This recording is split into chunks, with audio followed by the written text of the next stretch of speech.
Welcome to UX India 2025. Today we have with us Kunal Arora, who is the UX lead at AdWork. Hello, hi sir, how are you doing? Hi, I'm good. I'm great. Yeah.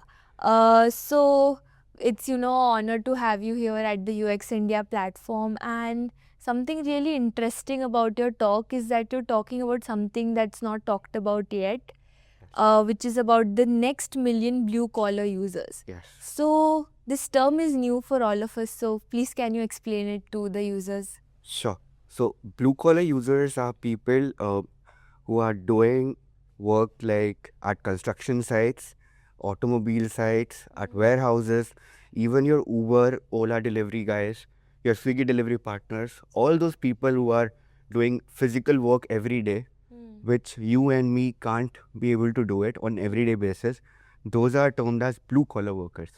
Okay. I mean, it is termed because, in earlier time, they used to wear blue collar shirts. Okay. So there were like two people. One is a white collar shirt, then there is a Right. blue collar shirt. Right.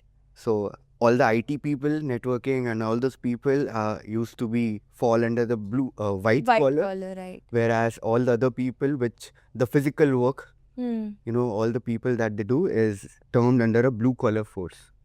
Right. So this user base is kind of ignored from the mainstream. So I really want to know what is the inspiration of you taking up this topic and this career of working Sure. for them. So the company I worked with at AdWork, we are actually solving this issue for more than 8 years now. Okay. So it's basically a robotic and warehouse automation company where we automate a complete warehouse. In that process, we also want to help the people that are working there. Right. So, for example, in few products that we are working at, there's this product called GTP, and then there is product called Hoka. With these products, we are not only solving issues where a person has to travel, so much. They're already doing a physical task, right? And with that, they again have to travel a lot in that big warehouse to fulfill orders. Thus, with these products, the robots will go and help them, not only just help them, but empower them on their day-to-day basis. Okay. So, yeah. Yeah, that's interesting to hear about. So when we talk about, designing for blue collar users and workers, it is demanding us to, rethink the UX that we're doing for it, the strategies, everything, considering it's a very diverse literacy, language and also of fatigue levels. So what are the challenges that you're facing while working for them, and how do you deal with them? So, for my UX process, I have visited warehouses in Chennai, Haryana, then there is Hyderabad, Kerala, north and the east and the westerns. I have covered all those warehouses. I have been there on foot talking to them, talking to those users to actually, empathize with them. Because you can't be sitting in an office in Noida and just, in an AC room and empathizing with them that, maybe this is working here in that AC room, maybe it will work in the Chennai. In that hot environment, it might work for them. I mean, that shouldn't be the case. Right. And for these people, in India, after every 10 kilometer, the dialect, the language change. Right. So not one thing can be similar for them. And again, when I talk about the poor environmental conditions, sorry, they have broken phones, they have dim screens, they have such hot and humid environment with them. And not even talking about language barriers, then we have, such short attention span for them. They use WhatsApp, Instagram on daily basis. They are not focused on using, industrial level softwares. We are handing our $1 million softwares to them to control that $1 billion industry, and we are not even making it better for them. Right. So that's where AdWork come into the picture, and we are trying to change the UX scene for these people. Great. I mean, it's really inspirational about, the journey that you're having and the work that you're doing for them. And, it also tells me about that, it's also about, stepping out of the UX frameworks. At the same time, because there are so many limitations in and around the, problem statement and area you're working in. So, how do you nurture this entrepreneurial mindset, with catering to the user as well? Uh, See, if I have to answer that, I'll start from, from scratch, from where it all started. Yeah, would love to know the journey. So, it started back when I just joined Adverb, and everything used to be so legacy based. We are so used to that legacy based tools. For example, I'll give any example of like legacy tools like Microsoft Office or Word. It's very difficult when you just directly go and change everything. For systems what people have been using for more than 25 years, 30 years, you can't just go and change everything in the C. You have to know the users, you have to change it bit by bit, you have to know each and everything to even make a small change. So Right. that what really helped me. And again, Adverb gave me this opportunity to actually go there and talk to them and cultivate that empathy inside me, so that I can actually know what actually they want. You know, when I say blue collar workers, everything that they see on the screen, everything that they see in the interface is okay for them. Right. And to answer why, because their life is dependent on it. They're getting paid for it. Right. And they just learn, if I click these two buttons in this interface, I'll get paid for it for that day. Right. And when they are getting paid $400 on everyday basis, they're not looking to change much in their environment or in their interfaces. So it's very difficult, to start from there. But again, it's the it's the environmental conditions and interfaces and the struggles that they face that they don't not able to express, that which really connected with me. So I guess that was a start for me. Great to hear about that. Moving forward, what excites you about the future of, machine and humans collaboration, and also it's also being leveraged by AI. So we particularly want to know your, viewpoint of about the future of, UX, especially talking about a more of a industrial automation, setting. So as AI is changing on everyday basis, Yeah. every second there is new AI introduction in the field. Right. With the introduction of AI, I think robots gonna be a biggest thing in India. Yes. And as you know, Government of India is pushing so much in this robotic industry. Yeah. I believe there are multiple companies working in this field. Especially at Adverb, we are trying every day to bring out new products to help not only India but as well as on global level. So I guess UX plays a very huge part in that. It's not just about the robotic part of the solution. It's more about how a human is actually collaborating with that robot. Right. It's gonna be obsolete if it's just a robot, because at every stage human intervention is needed to control that robot. It's robots are not something which is gonna replace humans. It's gonna help them in the long run, Right. help them on their day-to-day basis, not replacing them actually. So I guess India is gonna see a lot of robotic startups and robotic industry evolving around UX in the coming time. So I guess that's gonna be a big growth. Yeah, great. I mean, while working in such, high workload settings, truly when, the systems are efficient, the robots are, helping us improve efficiency, that's where, we are truly making a difference. In your talk, you also mentioned about the 3M theory. Now, that's also something very new to all of us. So, can you share more about it as well? Sure. So, to validate whatever research we did, we conducted an internal case study. We Yeah. call it the 3 a.m. theory, when mistakes peak.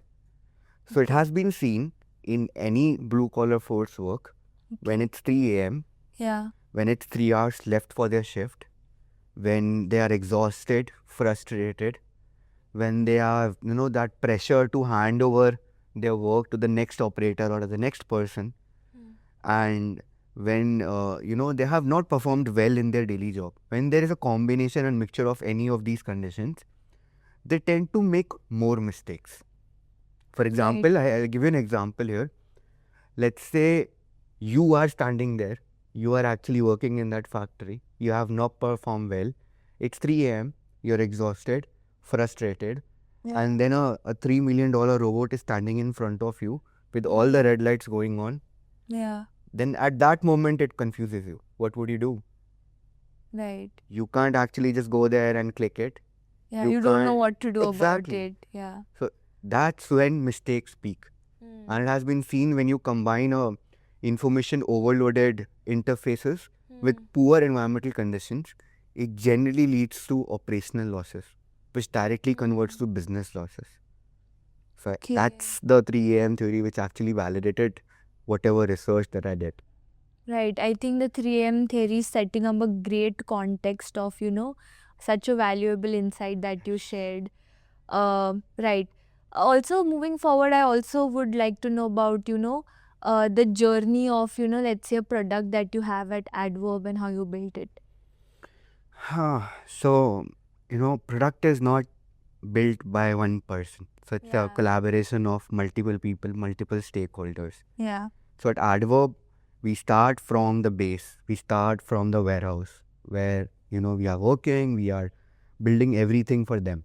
So we start from there. We start from interviewing them, having one-on-one sessions, talking them, learning more about them, their everyday lives.